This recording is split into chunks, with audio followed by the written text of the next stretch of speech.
오늘 제목은 우리의 선택과 상관없이 끌어안으셨다입니다. 지금 로마서 11장을 마무리하는 장인데요. 이 주에 우리의 선택과 상관없이 끌어안으신 그 하나님에 대해서 우리가 오늘 말씀을 통해서 은혜 받고자 합니다. 9장에서부터 11장까지 계속 중심적인 내용이 무엇이었냐? 이스라엘은 불순종했고 이방인들은 무지했는데 구원을 받았다 이거예요. 그러면 내용은 그렇습니다. 이스라엘 백성들이 불순종한 것은 과연 실패한 것인가? 하나님이 먼저 부르시고 택하심에 따라 은혜를 주시고 약속도 주셨는데 계속 함께 오셨잖아요. 그랬는데 마지막에 거절했다고 그 끝이 우리가 거절한 그대로 결과가 나타나느냐? 거기에 대한 답을 지금 이방인 교회인 로마 교회에 말하고 있는 거예요. 정답은 그렇습니다. 그럴 수 없다예요. 우리가 외면하고 거절한다고 해서 그 끝이 그렇게 낼 수 있는 게 아니라 시작하신 분도 하나님이요 끝도 하나님이 내신다. 그래서 이스라엘 백성들은 뭐 할 것이다? 하나님의 긍휼로 구원받을 것이다. 무지한 너희들이 무엇 때문에 구원받았느냐? 은혜로 구원받지 않았느냐? 그것과 같이 불순종한 이들도 은혜로 구원받게 될 것이다. 그래서 계속 말하고 있는 것이 무엇이냐? 한 가지예요. 하나님은 다른 방법이 아닌 순종해서 구원받고 뭐 잘 알아서 구원받는 것이 아닌 불순종에도 은혜로 구원받고 무지에도 은혜로 구원받는다 이거예요. 말씀드렸죠. 우리가 교회에 올 때 예수에 대한 답을 내고 교회에 오는 사람 아무도 없어요. 현실에 떠밀려서 오지.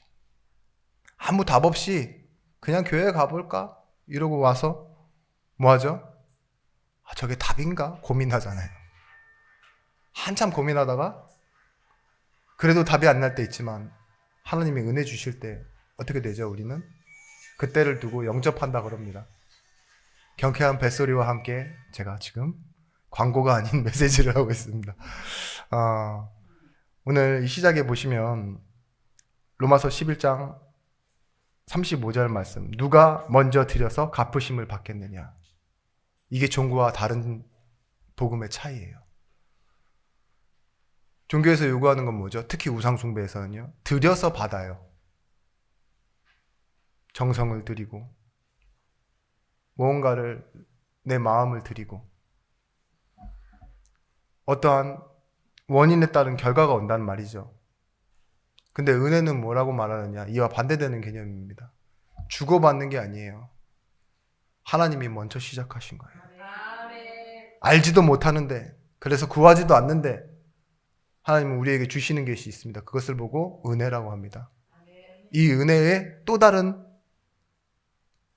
말이 뭐라 했죠? 인지의 능력. 하나님이 은혜를 주시면 하나님을 알게 됩니다. 그 시작, 먼저 드려서 갚으심을 받는 것이 아닌 하나님의 시작을 복음이라고 합니다. 종교는 인간이 하나님을 찾는 행위이고, 그죠? 복음은 뭐라고 했어요? 하나님이 우리를 찾아오시는 시작이고 과정이라고. 그 시작이 뭐냐? 우리에게 오셔서 뭐 하시느냐? 부르십니다.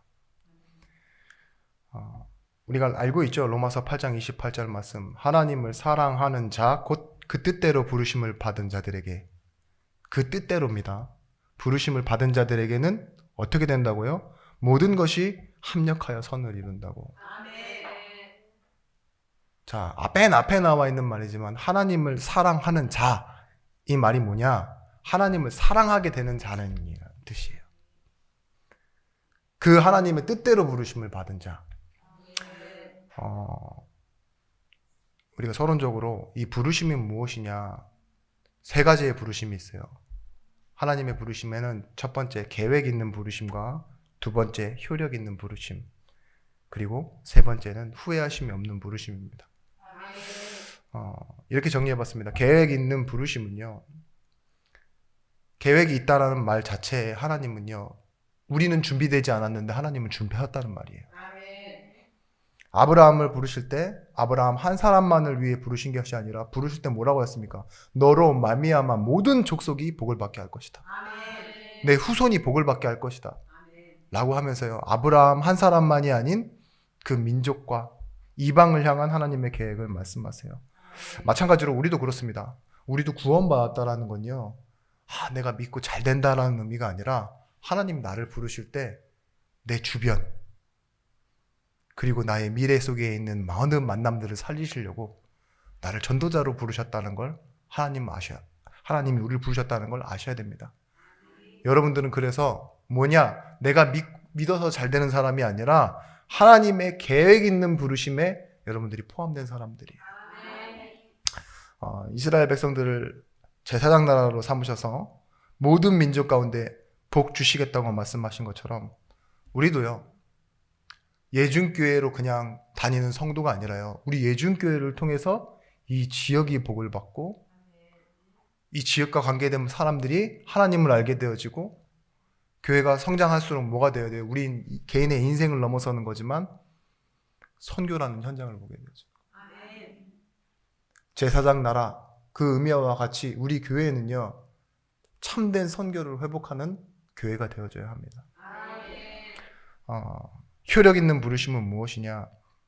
로마서 8장 30절 말씀에 또 미리 정하신 그들을 부르시고 부르신 그들 또한 의롭다 하시고 의롭다 하신 그들을 영화롭게 하셨느니라. 이 말을 다른 말로 하면요, 효력이 있다 이 말은 뭐냐?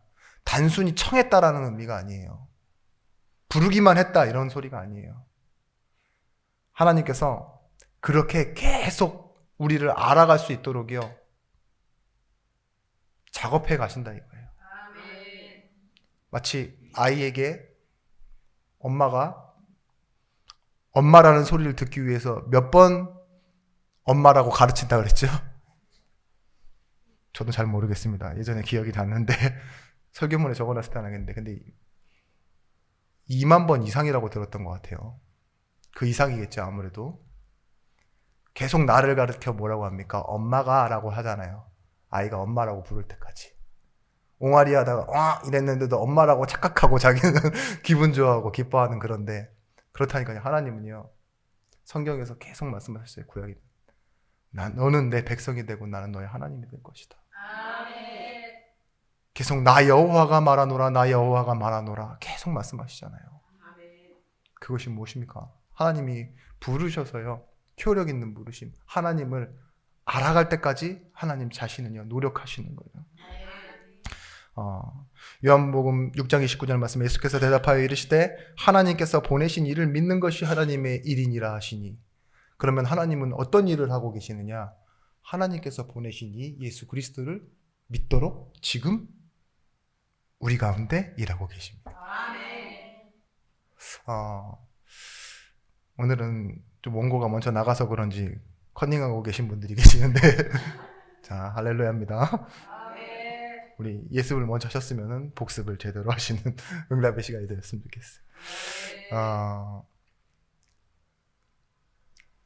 지금 우리에게는요, 예수 믿는데 편하게 믿는 사람, 시대가 편한 거지 편하게 믿는 거 아니에요. 사실 말로 다 할 수 없는 고통 당하시는 분들이 있어요. 내가 언제까지 믿어야 되나? 때로는 위협도 당하고 불안함을 느끼고 그런 가운데 예수 믿는 사람들이 아직도 많다니까요. 우리나라만 볼 것이 아니라 저 성경 현장을 보세요. 얼마나 많습니까? 그런데도 예수 믿겠다고 하는 것은요, 무엇 때문에 가능할까요? 그들의 의지? 그들의 형편일까요, 과연? 아니요. 하나님의 효력 있는 부르심입니다. 위험과 핍박이 오고 누군가 나를 응원해주지 않는데도 나는 하나님 자녀야, 이게 믿어지는 이유는요, 단순히 예수님이 희망이라서가 아니라 하나님이 거기까지 우리를 밀어붙이시는 거예요. 그래서 지난주 말씀은 그렇게 말씀하셨습니까? 성장시키기 위해서 한계까지 밀어붙인다고. 그럼 뭐가 되어진다고요? 용량이 커진다고요, 우리 인생이. 그걸 보고 그릇 넓히기라고 했잖아요. 하나님은요, 부르신 여러분들을 가만히 내버려 두지 않으시고 믿든지 말든지 가만히 내두시는 게 아닙니다. 때로는 문제 가운데, 때로는 여러분 갈등 가운데 있으나 하나님을 더 깊이 알고 말씀으로 답을 내고 끝내도록, 그래서 무응답도 응답으로 바라볼 수 있는 상태로, 자녀된 권세가 가장 큰 힘인 것을 알고 하나님 앞에 무릎 꿇고 기도하는 사람으로 만들어 가신다 이거예요. 하나님의 부르심은 후회하심이 없는 부르심입니다. 오늘 말씀 나와 있잖아요. 11장 29절 말씀, 하나님의 은사와 부르심에는 후회하심이 없느니라. 이 말을 저는 다른 말로 이렇게 붙였습니다. 하나님은 실패하지 않으신다. 계속되어지는 사랑 가운데 있다는 거예요. 우리가 후회가 없다라는 말은 뭐예요? 우리는 언제나 하나님 앞에 같이 있는 사람이라는 거예요. 아유, 내가 괜히 샀네, 이런 거 있잖아요. 신형이라고 했는데 또 구형됐네, 이러면 후회가 되잖아요. 그죠? 그런 거 없어요. 샀는데도 구형되고 새롭고 반가웠던 그런 첫 만남, 첫 느낌, 이런 것들은 다 뭐예요? 권태가 오고 답답하고 저 언제 버리나 싶고, 그렇지 않으세요? 그런 걸 보고 후회까지는 아니다 그래도 낙심이라고 하고, 그렇죠? 불만족한데 하나님은요, 우리를 보면서 언제나 만족하세요. 언제나 투자할 가치가 있다, 이런 물건으로 놓으시는 게 아니라 나를 자녀로 두고 사랑하세요. 그게 후회의 마심이 없는 겁니다. 이걸 보고 뭐라 그랬냐, 구원이라고 했는데 완료된 운명을 우리에게 적용하셨다고요. 취소할 수 없어요. 이제는 어떤 것도 끊어낼 수 없어요. 매번 실패하고 포로되고 석국되고 거기다가 노예까지 되어져 갑니다. 하나님 놓치고 우상 숭배하고 그런 가치 없는 이스라엘 백성들을요, 하나님은요, 자기 행위로 넘어지는 것처럼 보이지만 하나님은 변치 않으세요. 그 신실하심으로 다시 이끌고 오시고 회복시키십니다. 선택한 이스라엘 백성들을 계속 일으켜 세우셨습니다. 성도는요, 어떻게 세워지는 것이냐? 부르심으로 세워집니다. 이 말에 유의하셔야 돼요. 하나님의 말씀이 들려지는 사람은 제자로 서게 돼 있습니다. 누가 노력을 해서 공로를 쌓아서 누구에게 증여받고 상속받아서 그런 믿음으로 제자로 서는 사람은 아무도 없어요. 아셔야 돼요. 신앙은 도움 줄 수 있는 것이 아닙니다. 하나님과의 1:1 관계인데요. 처음에 하나님의 말씀을 받고 우리가 구원받은 것처럼 계속되어지는 말씀을 가지고 성장하고 열매 맺는 겁니다. 그래서 우리의 진짜 참된 응답은 뭐냐? 하나님의 말씀 앞에 서는 것. 그 말씀을 나의 인생으로 삼는 것. 여러분, 사람들의 말이 내 인생이 아닙니다. 하나님의 말씀이 진리요 여러분의 인생입니다.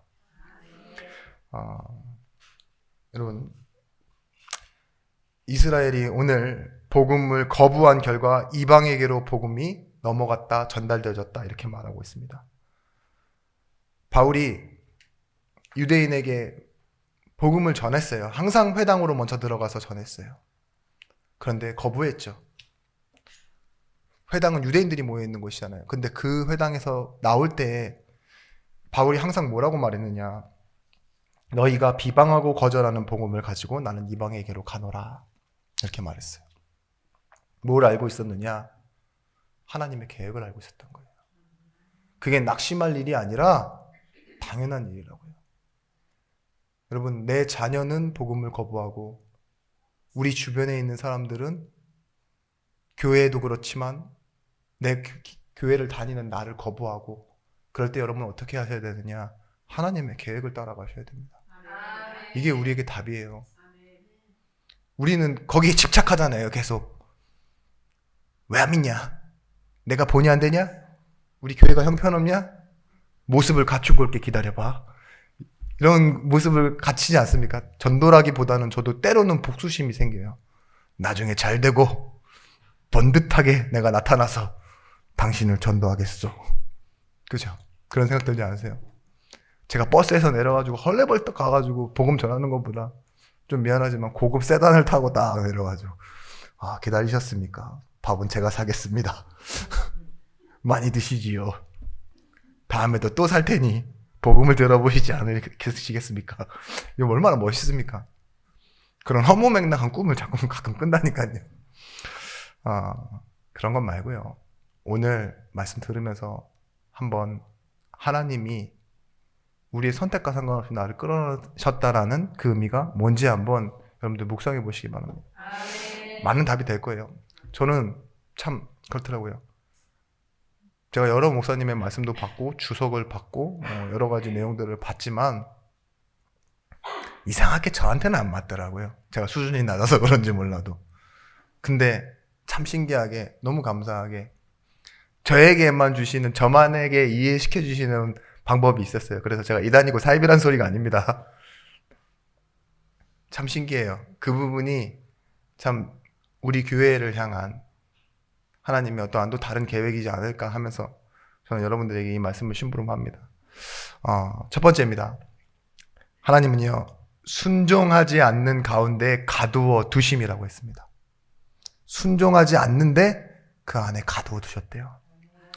로마서 11장 31절 32절 말씀에 이와 같이 이 사람들이 순종하지 아니하니 이는 너희에게 베푸는 긍휼로 이제는 그들도 긍휼을 얻게 하려 하심이라. 32절 하나님이 모든 사람을 순종하지 아니하는 가운데 가두어 두심은 모든 사람에게 긍휼을 베풀려 하심이로다.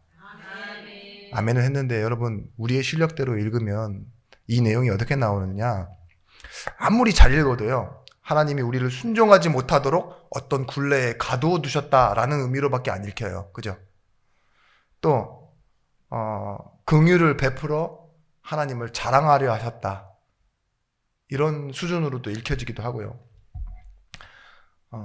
순종하지 않는 이들은 내버려 두고 모든 사람에게 긍휼을 베풀려고 하셨다. 드디어 눈이 헷갈리기 시작하시는데 저도 헷갈립니다. 이걸 해야 되나 말아야 되나. 그런데요, 하나님이 여기서 의미는 모든 사람을 순종하지 않는 자리에 가두어 두심이라고 말하고 있어요. 모든 사람. 불순종의 결과는 뭐죠? 멸망이어야 되잖아요. 그런데 아닙니다. 여기서 말하는 말은 불순종의 결과 긍휼을 얻게 되었다 이거예요. 참 놀랍죠?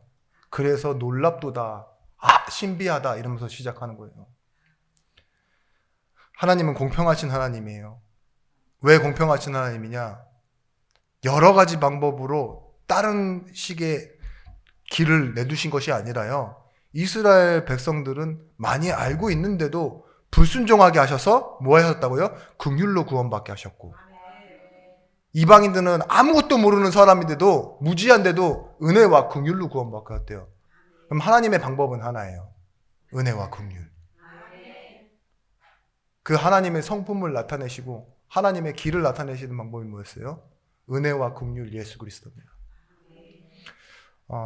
이스라엘이 복음을 거부한 결과 이방인에게 복음이 전달되어졌다, 이 내용을 계속 말하고 있습니다. 하나님은 한 가지 방법으로만 구원하신다는 사실을 여러분 아셔야 돼요. 뭐요? 노력, 선행, 공로, 증여, 상속이 아니라 오직 예수 그리스도. 좀 놀라운 게, 분명히 창세기에 나오는 네 족장이잖아요. 아브라함과 이삭과 야곱, 요셉에게 분명히 이스라엘을 통하여 모든 민족이 복을 받을 것이라고 했는데, 그 복을 받는 그 과정을 한번 보십시오. 직접적인 전달을 해서 제사장 나라가 된 게 아닙니다. 뭐예요? 오늘 말씀 내용을 보면요, 이스라엘이 거부했기 때문에 뭐 했어요? 묶어두고 다른 사람들을 끌어와서 구원받게 했다는 거예요. 이게 이해가 되십니까? 저는 놀랍던데요. 이스라엘 민족을 통해서 직접적으로 전달되어지게 하시는 게 아니라 이스라엘로 말미암아 불순종하게 해놓고 이 모든 민족들은 은혜로 긍휼로 구원받게 했다. 이게 얼마나 놀라운 말씀의 성취의 시간입니까? 성령이 역사하셔야 돼요, 지금. 아니면 못 깨달아 듣습니다. 네.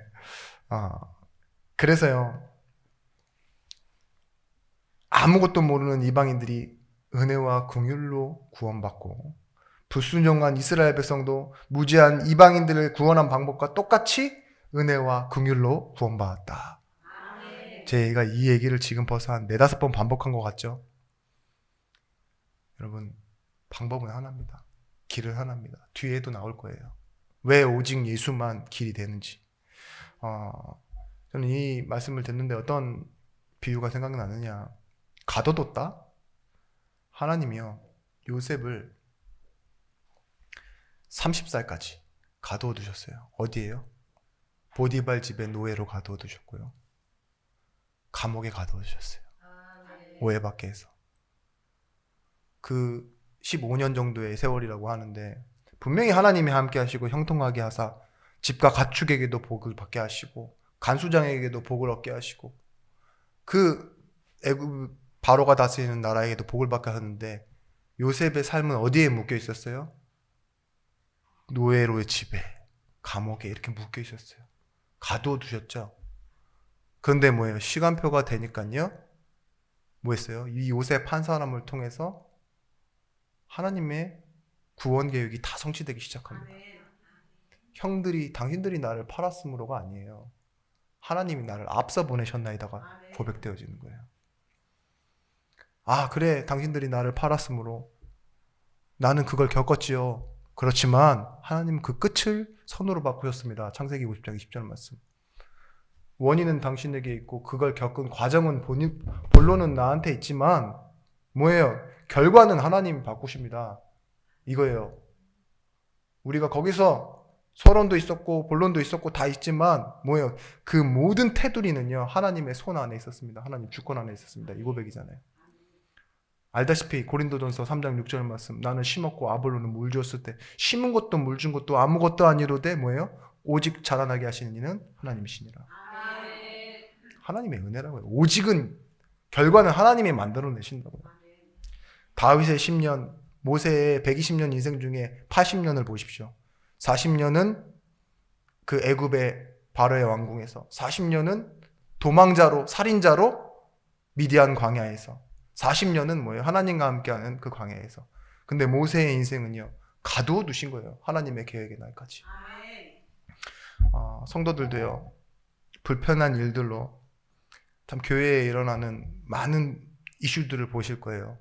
여기 답을 내줘야 돼요. 하나님이 지금 잠깐 가두어 두시는구나. 교회가 일어나서 어떠한 큰 덩치, 조직과 힘으로 할 수 있는 게 전도 선교 아니라는 거. 그래서 하나님 잠시 가두어 두시는구나. 진짜 제자를 찾으시는구나. 남은 자를 찾으시는구나. 거기다 답을 내셔야 돼요. 무엇을 인정해야 하느냐? 가두어 두신 게 중요한 게 아니라 그 가운데서도 하나님은 반드시 일하신다. 이게 우리가 알고 있어야 될 기독교 신앙입니다. 우리가 한 대로, 행한 대로 보응받는 것이 아닙니다. 하나님은요, 우리를 통한 하나님의 계획을 이루어 가고 계십니다. 제가 제 인생에서 참 뭐랄까요, 저 인생을 정의하는 말씀이 있어요. 제가 이제껏 살아왔고 앞으로 살아가야 될 길에 대한 말씀. 그것이 무엇이냐? 시편 23편 5절 말씀이에요. 주께서 내 원수의 목전에서 내게 상을 차려주시고 기름을 내 머리에 부으셨으니 내 잔이 넘치나이다. 여기서 내 원수의 목전에서 상을 차려줬다는 말이 뭐냐?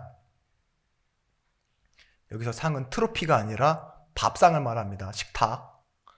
양들이 얼마나 못됐냐면요, 지들끼리 이렇게 있다가도요, 힘없고 못 먹는 양 있으면요, 계속 괴롭혀요.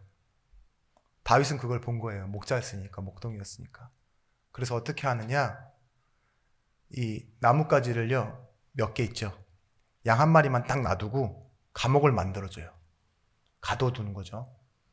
근데 그 몇 개의 나뭇가지를요, 못 넘어와요, 다른 양들이. 양들은 원래 눈이 잘 안 보이거든요.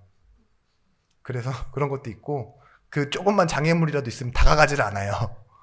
양들이 좀 그렇게 멍청해요. 근데 상을 차려주신다는 말이 뭐냐? 그 한 양을 위해서요. 따로 가둬두는 것처럼 보이지만 그게 뭐예요?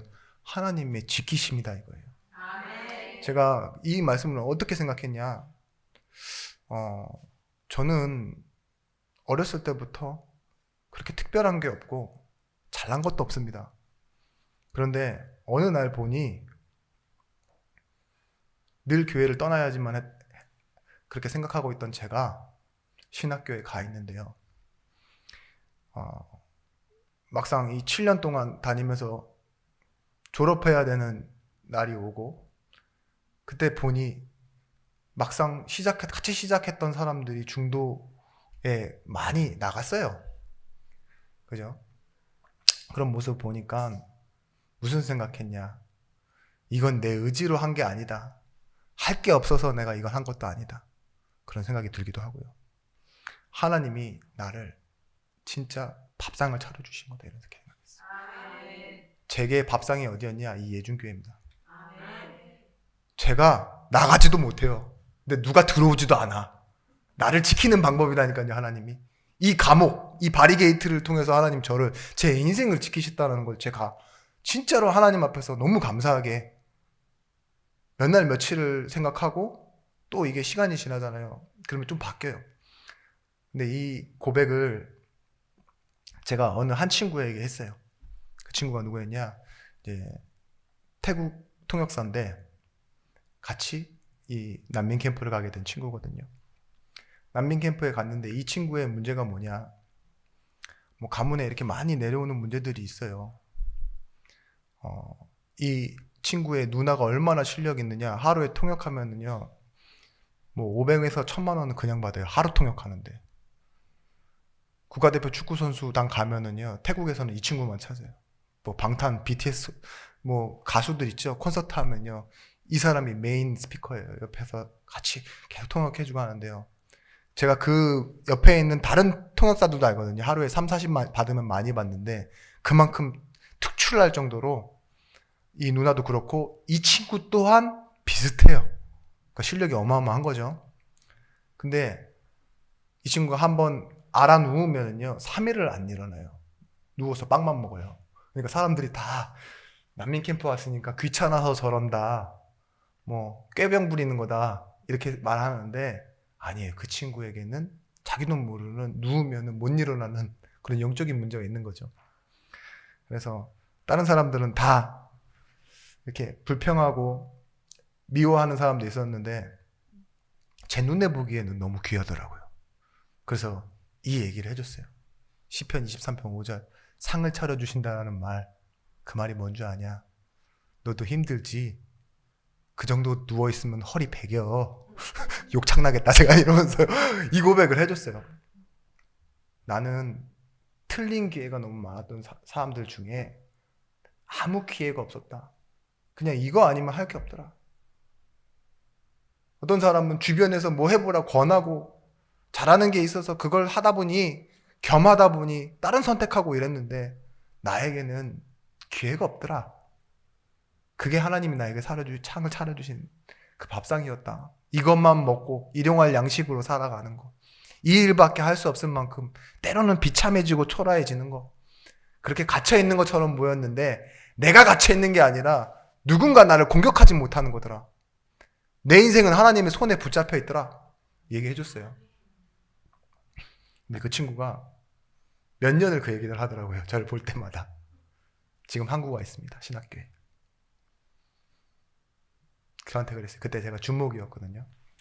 주목님, 저 신학교 갈 거예요. 돈 벌면 벌 수 있는데 저 목사 될 겁니다. 이러더라고요. 근데 그 친구가 뭐 어디 잘 하나님께서 가다 두시는지는 모르겠어요. 근데 잘하고 있습니다. 제가 얼마 전에 그 태국 신학교에도 갔잖아요. 강연하고 있는데 궁금해서 물어봤어요. 잘하고 있냐고. 너무 잘하고 있어서 들어올 생각을 안 한대요. 감사하죠. 여러분의 전 일생은 하나님의 은혜 속에 있습니다. 빌립보서 1장 6절 말씀 뭐라 했습니까? 너희 속에 착한 일을 시작하신 이가 어디까지? 그리스도 예수의 날까지. 이루어 가실 줄을 내가 확신하노라. 두 번째입니다. 불순종의 선택도요, 하나님의 창조 영역 안에 있습니다. 우리가 좋은 선택하는 것만 응답받는 게 아니에요. 불순종의 선택도 어디에 포함되어지느냐? 하나님의 창조 영역 안에. 그래서 오늘 이 11장 33절 말씀에 깊도다 하나님의 지혜와 지식의 풍성하며 그의 판단은 헤아리지 못할 것이며 그의 길은 찾지 못할 것이로다. 여러분, 불순종에 대한 개념이요, 우리 지금 살아가는 삶에 있는 대등한 차원에서 일어나는 불순종이 아닙니다. 우리는 하나님과 어떤 관계예요? 사실 가족이에요. 아버지와 자녀, 그죠? 그러면서도 창조자와 피조물이라는 관계 속에 있습니다. 이리 와, 싫어. 이렇게 해, 싫어. 함께 하자, 안 해.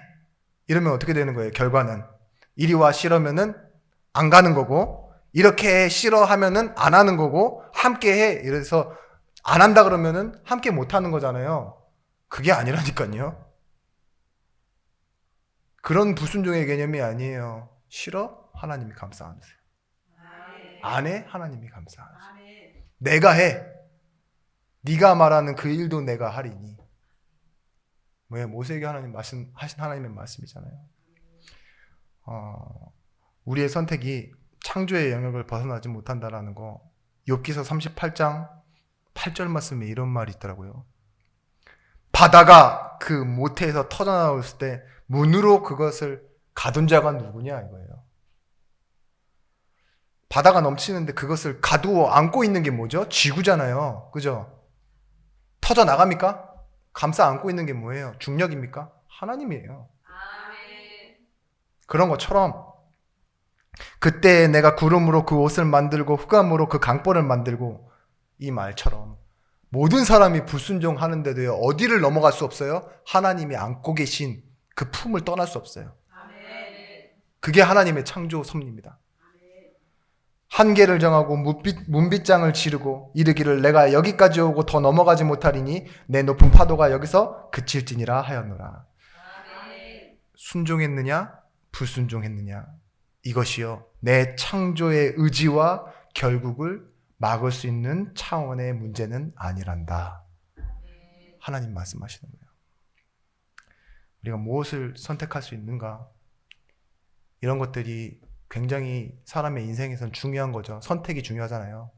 실존주의자들이 이런 것을 가지고 하나님 안 믿으니까 어떤 말 하느냐, 선택을 잘해야 성공할 수 있는 사람이 된다. 선택을 잘하는 사람이 성공하는 것이고 성공한 사람은 선택할 것이 많다. 이런 식으로 인생을 자폭하게 만들고 허무주의로 이끌어갑니다. 많은 것을 가져보세요. 많은 염려가 생기지 오히려. 여러분에게 남편이 6 있다고 생각해 보십시오. 행복할까요? 과연? 물론 하나 있다고 행복한 건 아니겠지만 그죠? 우리는 더 혼란스럽습니다. 그죠? 선택을 하고 있으면 가치가 있고 의미 있는 것처럼 우리는 착각을 합니다. 여러분, 있는 것 중에 하는 거예요, 다. 마치 바다가 지구에 갇혀 있는 것처럼 우리는 뭐 하는 거냐? 있는 것 중에 하는 거라니까요. 이 땅에 있는 땅, 그 땅덩어리 중에 월세를 살든 전세를 살든 하는 것이고, 인생을 살아가는 이 내 시한부 인생 가운데서 누구를 만나고 어디를 가보고 하는 것이죠. 아닙니까? 열심히 살고 이리 가고 저리 가고 참을까 말까 다 이런 거 다 어디에 있어요? 인생 속에 있고, 사실은 더 멀리는 역사 속에, 그 역사는 하나님의 창조 속에 다 어디에 있는 거예요? 하나님의 손 안에 있는 거예요. 돈이 많아요? 얼마나 많아야 하나님의 창조를 넘어설 수 있겠습니까? 여러분, 어차피 한 번뿐인 인생인데 한 곳에밖에 있을 수가 없어요. 그런 여러분들이 답답하니까 떠나는 게 뭐죠? 다른 곳에 있어 보고 싶어서 여행이라 그래요. 그죠? 그런 거 하면은, 그런 선택을 하면 여러분들 좀 행복해 보입니까? 자유스러워 보이고. 뭐 금메달리스트 막 기억하잖아요. 10년 후에도 또 금메달 딸 수 있어요. 맘만 먹으면 할 수 있어요. 아니에요. 그때뿐이에요. 그때뿐. 우리가 물 마시고 운동하고 건강하려고 해보고 그래도요, 세월은 막을 수 없어요. 그냥 우리는 소비하면서 살아가는 인생일 뿐입니다. 그 소비 가운데 조금 더 나은 선택하려고 발버둥을 치지만 우리의 인생이 막상 지나고 나면 못 밖에 없다 그래요. 후회할 것밖에 없다 그러잖아요. 로마서 6장 22절 말씀.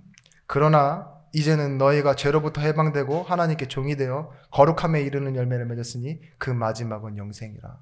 아멘. 우리의 마지막이 어디라고요? 하나님이 회복시켜놓고 영원히 사는 거래요. 여기에 소망을 둬야 합니다. 이것이 다른 말로 뭐라 그러냐? 자유라고 합니다. 진리를 알지니 진리가 너희를 자유케 하리라라는 그 말씀이죠. 그것은 그냥 말씀에 나와 있는 내용이 아니라 우리 인생의 목표입니다. 아멘. 창조 세계에서 우리가 무엇을 선택할 것인가, 여기서 어디로 넘어가야 되느냐? 진리가 너희를 자유케 하리라로 넘어가야 돼요. 아멘. 그래서 자유는 뭐냐? 창조주 하나님의 선하심과 거룩하심과 영광됨과 사랑을 선택하는 것을 신앙이라고 하고 순종이라고 한답니다. 우리가 자유 가지고 해야 될 게 뭐냐? 하나님의 영광스러움을 선택할 수 있어요. 자유가 있는 사람은. 하나님의 말씀, 그 하나님의 능력을 선택하는 힘을 보고 뭐라 그러냐? 자유라고 합니다. 자유가 뭐라 했죠? 힘이라 그랬잖아요. 끌려가지 않고 억눌러도 눌리지 않는 힘이 뭐예요? 그래서 자유하다. 자유가 힘이라고요. 우리에게는 진리가 힘입니다. 지금 이 세상에 일어나는 수많은 무섭고 정의롭지 못한 일들 있죠. 믿을 만한 것이 없어 보이는 만큼 세상은 혼란스러워 보입니다. 그런데 계속 우리가 나누었던 말씀처럼 인생의 생사화복과 흥망성쇠는 어디 있습니까? 역사 속에 있어요. 우리 인생의 역사. 그리고 그 역사는 하나님의 주권 속에 있습니다. 그래서 우리가 세 번째로 뭘 바라봐야 되느냐? 오직을 바라보는 성도가 되셔야 합니다. 그 오직은 뭐냐? 하나님이 나와 함께 하시는 거예요. 구원은 뭐냐? 하나님이 나와 함께 하심을 회복하는 게 구원이잖아요. 그죠? 원래의 창조 원리처럼. 그죠? 그래서 함께 하시되 우리와 함께 하시는 임마누엘의 축복을 누리는 게 교회입니다. 시편 103편 8절 10절 말씀에 우리가 행한 대로 갚지는 않을 것이요 이렇게 말씀하셨어요. 우리의 처지대로 주시지는 않을 것이다.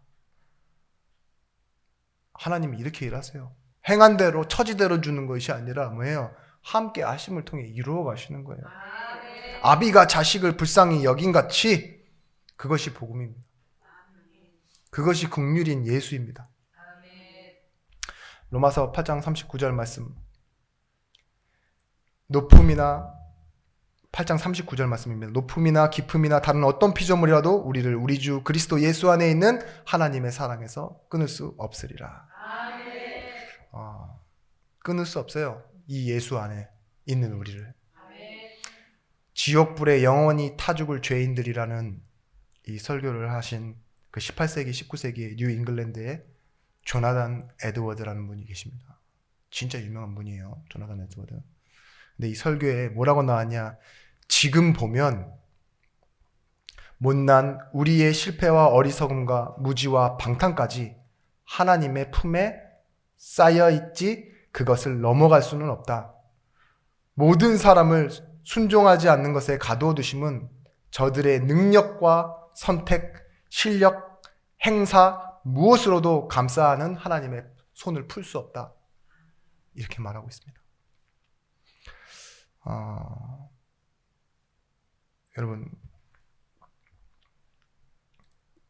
이스라엘 백성들이 출애굽해서 자유를 얻었잖아요. 그죠? 노예에서.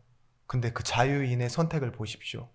조금 힘들고 어려워지니까 뭐라고 하죠? 돌아가자 이래요. 고기 먹고 편안하고 즐길 수 있는 그곳으로 돌아가자. 우리의 안전이 보장되는 그곳으로 돌아가자. 그렇게 선택해요. 출애굽한 자유민인 그 이스라엘 백성들이요. 그럼 하나님이 그 선택을 존중해 주셔서 돌려보내주셨습니까? 아니요. 광야에서 감싸 안으셨습니다. 아멘. 못 나가게 40년을 가다두셨어요. 그리고 확실하게 믿도록 훈련시키시고 가나안으로 다시 보내십니다. 우리 인생도 그래요. 우리가 불순종의 선택을 한다고 해서 하나님이 거기로 가서 행한 대로 갚으시고 우리 처지대로 응답하시는 것이 아니라 하나님은 감싸 안으시고 우리와 함께 하심으로 하나님의 일을 만들어내십니다. 그게 하나님의 효력 있는 부르심이요, 계획 속에 있는 부르심이요, 후회하심이 없는 부르심입니다. 우리가 납득할 이유와 순종으로 교회에 온 사람은 아무도 없습니다. 요한복음 14장 6절 말씀에 우리가 너무 잘 알고 있는 말씀이죠. 예수께서 이르시되 내가 곧 길이요 진리요 생명이니 나로 말미암지 않고는 아버지께로 올 자가 아무도 없느니라. 자, 보십시오. 나로 말미암지 않고는 이라는 말이 문을 좁혀놓은 겁니까? 아니면 넓혀놓은 겁니까? 나 아니면 안 되는데 엄청 좁은 거예요. 그죠? 하나님이 우리 선택을 어떻게 하셨다고요? 좁혀놓으셨어요. 많은 선택을 해도 다 맞게끔 해놓은 것이 아니라 이것만 되도록 해놓으셨다고요. 이 말은 뭐냐? 예수로 묶이고 좁고 협소한 그 문이, 유일한 문이 바로 예수 그리스도예요. 이 말을 또 다른 말로는 가지의 경우의 수와 타협하지 않으시는 거예요. 하나님은. 다른 것으로는 안 되게 해놓으셨어요. 천하 인간의 구원 얻을 다른 이름 주신 적이 없다. 베드로의 입술을 통해서 고백된 말 아닙니까? 여러분, 참된 축복 무엇이겠습니까? 참된 응답 무엇이겠습니까? 그건 바로 참된 축복과 참된 응답은요, 참된 순종 안에 있습니다. 이 참된 순종을 요한복음 15장에 이렇게 말하고 있습니다. 나는 포도나무요 너희는 가지라. 그가 내 안에 내가 그 안에 거하면 사람이 열매를 많이 맺나니 나를 떠나서는 너희가 아무것도 할 수 없음이라. 사람이 내 안에 거하지 아니하면 가지처럼 밖에 버려져 마르나니 사람들이 그것을 모아다가 불에 던져 사느니라. 자, 나뭇가지가 나무에 붙어 있지 않으면 뭐라고 하죠? 마른다고요. 근데 뭐예요? 붙어 있으면 열매를 많이 맺는데요. 이걸 보고 뭐라 하느냐? 순종이라고 해요. 우리가 의지로 하나님 앞에 생각으로 마음으로 나오는 게 순종이 아니라 하나님과 함께함을 누리는 걸 보고 뭐라고 하느냐? 순종. 그러면서 이렇게 말하죠. 응답을 말합니다. 너희가 내 안에 거하고 내 말이 너희 안에 거하면 무엇이든지 원하는 대로 구하라. 그리하면 이루리라. 너희가 열매를 많이면 내 아버지께서도 영광을 받으실 것이요 너희는 내 제자가 되리라. 아버지께서 나를 사랑하시는 것 같이 나도 너희를 사랑하노니 나의 사랑 안에 거하라. 보십시오. 이게 축복이고 이게 응답 아닙니까? 처지대로 상황대로 응답받는 거, 행한대로 응답받는 것이 아니라 하나님께 순종, 하나님께 붙어있는 것. 우리는 이런 응답을 받은 사람들입니다. 지난 주에도 말씀드렸죠. 참 감람나무, 돌감람나무. 근데 어떻게 됐다고요? 접붙임 받았다고요. 그게 뭐예요? 감싸 안음이에요. 지네가 어떻게 와서 붙겠습니까? 하나님이 붙여놓으시는 거예요. 떨어지지 않도록. 이게 뭐야? 나 아닌데? 이렇게 하겠죠. 그 가지는요. 근데 붙어 있다 보면 어느새 뿌리에 있는 진액이 올라와요. 그리고 뭐예요? 내가 여기에 붙어 자라가는구나. 생명을 확인하게 되죠. 그런 것처럼 여러분들도 그렇습니다. 전혀 다른 곳에서 와서 내가 예수를 믿는 것 같은데 어느 순간 접붙임에 그 생명이 나온다는 걸 알게 될 때 뭐가 되죠? 여러분들, 나도 모르게 거기서 생명으로 자라나고 열매 맺게 되어지는 거예요. 그래서 결론은 시간표입니다. 아는 때가 오게 되어지는 거예요. 욥기서 42장 1절에서부터 6절의 말씀을 제가 읽어드리도록 하겠습니다. 욥이 여호와께 대답하여 이르되 주께서는 못하실 일이 없사오며 무슨 계획이 드신지 못 이루실 것이 없는 줄 아오니 무지한 말로 이치를 가리는 자가 누구니이까? 나는 깨닫지도 못한 일을 말하였고 스스로 알 수도 없고 헤아리기도 어려운 말을 하였나이다. 내가 말하겠사오니 주는 들으시고 내가 주께 묻겠사오니 주여 내게 알게 하옵소서. 내가 주께 대하여 귀로 듣기만 하였사오나 이제는 눈으로 주를 배움나이다. 그러므로 내가 스스로 거둬들이고 티끌과 제 가운데서 회개하나이다. 여러분, 욥이 회개한다라는 말, 이 말이 이전에 몰랐던 걸 이제는 압니다 라고만 해석되어지는 것이 아니라요, 집에 돌아가서 나중에 한번 이 말씀을 한번 읽어보시고, 다 말씀을 보는 건 지겨울 수 있으니까 이 결론의 부분은 한번 다시 들어보시면서 생각해 보십시오. 내용이 무엇이냐, 이 욥의 고백을 제가 좀 풀어봤어요. 어떻게 나오느냐, 내가 아무 조건이 없고 아무 근거 없는 곳에서 하나님의 역사하실 것을 믿고 회개합니다, 이 소리예요. 근거도 조건도 없는 내게 하나님은 어떤 하나님이시냐, 창조의 하나님, 지금도 새롭게 일을 만드실 수 있는 하나님인 것을 믿고 인정합니다, 이 소리예요. 그리고 나를 붙들어 안고 내 이해와 내 능력과 환경 안에서 나는 안주해 있지 않겠습니다. 하나님의 영광을 높이소서. 아멘. 내가 하나님께 영광을 돌리겠다는 게 아니라 하나님께서 하나님의 일을 하옵소서. 아멘. 나는 이를 인정할 뿐입니다 라고 고백하는 게 욥의 결론이었습니다. 여러분, 감사 인내심에 우리가 붙어 있는 걸 보고 신앙생활 한다 그러는 거예요. 교회 안에 있다는 거. 그러면 뭐가 될까요? 알게 된다 그랬잖아요. 내가 맞다라고 생각했던 것이 어떻게 바뀌느냐, 하나님 맞습니다 라고 아멘하며 바뀌는 순간이 있어요. 아멘. 분명히 말하고 있습니다. 순종하지 않는 이스라엘 백성들에게 하나님은 뭐 하려고 하신다고요? 긍휼을 베푸시려고 한다고요. 이게 우리가 가야 하는 전도 현장입니다. 내가 살고 있는 가정 현장입니다. 우리는 가지인데 나무에 막 젖붙임 받기 원하지 않는 우리의 선택이 있다니까요. 근데 하나님은요, 우리를 감싸 안으세요. 아멘. 해가 뜨고 바람 불고 비가 오는 것이 오히려 나를 썩게만 하는 것이었는데, 처음으로 내가 딱 젖붙임 있다 보니 이것들이 해가 뜨는 것도 바람 부는 것도 비가 오는 것도 나를 자라게 하는 것이구나. 내 환경에서 하나님의 주권을 인정하게 됩니다.